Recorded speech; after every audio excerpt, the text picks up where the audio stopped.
Hi, this is Tom Stephan, Superchumbo from Chumbo Mundo Records, and this is ProfessionalRockstars.com.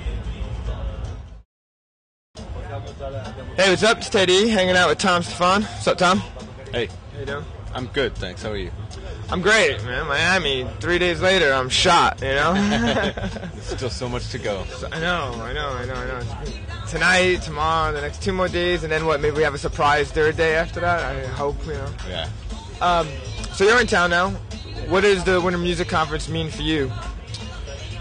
I think I've been coming in for about 10 years now, and it's kind of what it's about has changed for me, because when I first came here it was just about partying all week long. And it's not about that anymore for me. It's about coming here and doing work. And Right, work and age does that to us, doesn't it?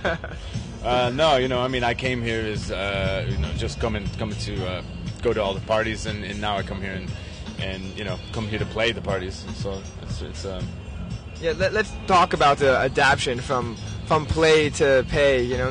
The same way I've been coming here probably 6 years now, and it was party go, how long, how hard. The hardest of the parties are here. We all know that. If you don't know that, the hardest of the partiers are in Miami for Winter Music Conference. But it's work. Well, the interviews, the agents taking you around, the photo shoots, and then maintaining the partying and still DJing. Hard to go clubbing for a week and not sleep, and then having to be by the pool all day in the sunshine. It's not easy. Yeah. How many parties are you doing? I'm doing 3 parties. I'm DJing at 3 parties. Yeah, which one? I played Thursday night at Robbie Rivera's party at Opium Gardens, which is amazing. Yeah. Very good party. I interviewed Robbie the other day. He's a cool guy. Yeah. I'm a big fan of Robbie's. I played with him last year at the party too. It was really good. And tomorrow night I'm playing at a party that some these Italian guys over here are putting on. I'm playing Lowe's in Italy at the moment. It's one of my favorite places to DJ, and so they're putting on this kind of Italian party for one of the clubs that I play in Italy, and that's what's the name of that club? Folli di Pigalle in Cocorico, and I do a monthly residency there at Cocorico in Riccione. It's my favorite club in the world right now. Amazing. How many people does it hold? To get 3,000 kids in there every Saturday night, going nuts. Nice. It's like such a pleasure to play there. What's making it such a special place for you? Just a combination of it. It's like it's a crowd of people that really love the music. They've got loads of energy, but the music is just the kind of music that I like. It's just like, when all those things fall into place, it's a great space. There's a real sense of like kind of community in the club, and those things, when they all come together, it's just what makes a great club, I think. How would you compare the European dance scene to the American? I think one of the things that I notice about a lot of clubs in Italy is that a lot of the crowds are younger there. Somebody told me that it's because a lot of Italians really don't speak English. Hip hop isn't big there. This is what I'm told, and that the kids listen to house music. Oh wow! And I think that's one thing that I would notice more than like a club here in Miami, and also probably because I suppose the drinking age in the U.S. has something to do that as well. But it's great when you get that mix of a crowd, because it's kind of younger kids that got all the energy, So, but yeah, it's a great club. So tell me about the tracks that you've been producing. How long does it take for you to make a track? It depends. Sometimes it just comes out really fast. Sometimes the idea and the basic part of the track comes out in a day or 2 days. And actually, I normally find that those are the best things. A day or 2 days. The things that not finished, but I mean, they're like the bulk of the track and the ideas. But like I said, sometimes those are the things that do the best. Like I did this remix of "Get Your Freak On" by Missy Elliott. I just did that like for something to play myself, and I really did that in a day. And then it ended up, all these Danny Teneglia and people like that started playing it, and then next thing Missy Elliott put it out. It was never anything, but it was like by chance. Yeah, that's great. It was just like such an accident, the whole thing, and a really great accident. Now, do you, as a producer, do you find that you make a lot of tracks just for yourself, and then when you're doing your sets, you play tracks that aren't going to be released at all? like Junior Vasquez in New York, he's always playing his own ensemble of mixes that you're never gonna find that he's making. You know, I mean, there's a few DJs that I've come across that also do that.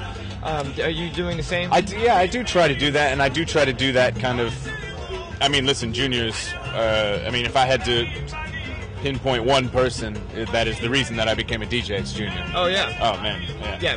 My all-time favorite. And you know, in the way that he manipulated music live as well. You know, back in the Sound Factory days with the Jam Man and things like that. I try to do that as well. You know, live and try to. Because I guess also because there's so much access to music now, unlike back then. Before you really couldn't get anything that Junior played. You didn't even know what it was. Junior was playing quarter-inch tapes, you know. Yeah, exactly. But you never knew what the records were. I was always going around New York, you know, singing things to people that, you know, trying to figure out what records were, like Nightcrawlers. Remember that Nightcrawlers Push the Feeling On? Try singing that to somebody in a record store.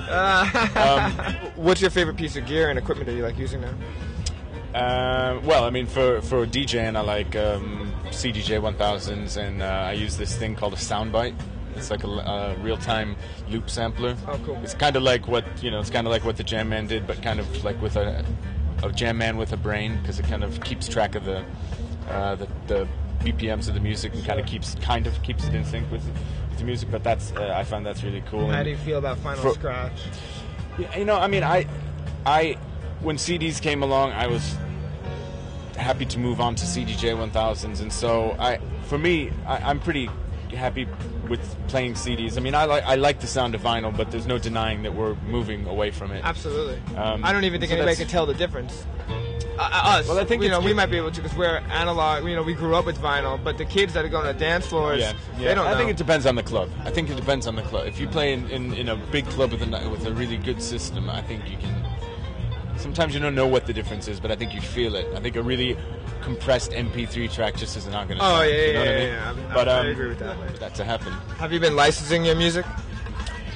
I've worked with Twisted Records for the past 10 years, and I've actually just broken away to finally go on my own and start my own label.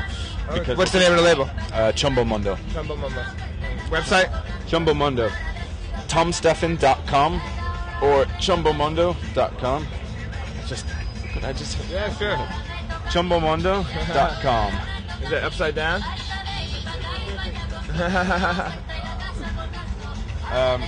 So that's what I'm really focusing on at the moment, is working on tracks for this, and because, like, again, I think just because of the way things are going with places like Beatport and digital download places, it's all becoming faster, you know. It's like, and that's kind of the way I felt about my music. I wanted to be able to make a track and get it out, really just get it out there fast. How many releases have you had? That's the second release right there, and the next release is out in May. How's it doing? It's doing good. I mean, vinyl sales aren't what they were a few years ago, but I mean, it's I'm releasing the music because I think they're good records and I want to put them on. You know? Yeah. Do you have a favorite dance track right now that you've been playing a lot? Well, I think the record I'm most excited about is it's going to be the next release on Chumbo Mundo, which is the first two releases were projects that I worked on, and this is the first track that I've signed from someone else, and it's from a producer in London. His artist name is called Cammy Shake, and he gave me this demo 6 or 8 months ago, and I've played it like every time I've played out since then, and it always works. And so I was just like bugging him, like, you know, you got to put it out on Chumbo Mundo, and we finally got it taken care of, and it's coming out next month. So that's like my favorite record at the moment. It's called High Voltage. Oh, excellent. And how did you break into a higher level of DJing, coming from the bedroom out? Well, all those bedroom DJs out there that. Well, I mean, I guess the only thing that I can think of was that I love music, and I loved, once I got bitten by Junior's bug at the Sound Factory, that just really focused what I wanted to do. And I was living in London at the time, and people weren't playing that music, so I kind of made it my mission to play that music that I wanted to hear, that kind of New York sound. And my first break came when Danny Tenaglia was playing in London. And they finally thought, they give that kid who plays that New York stuff, get him to open up for Danny. Nice. So then that night I played at the Ministry of Sound, like my first real DJ gig, which was nerve-wracking as and I was awful. Oh yeah. But I met Danny, I met Rob from Twisted, and those two guys really helped support me and really kind of helped me along in my career. And then it was the music conference. God, I don't remember what year, 2000. I think that Danny played the Revolution here at Space. Yeah, that was. And I was there for that. I've DJ'd every weekend since then.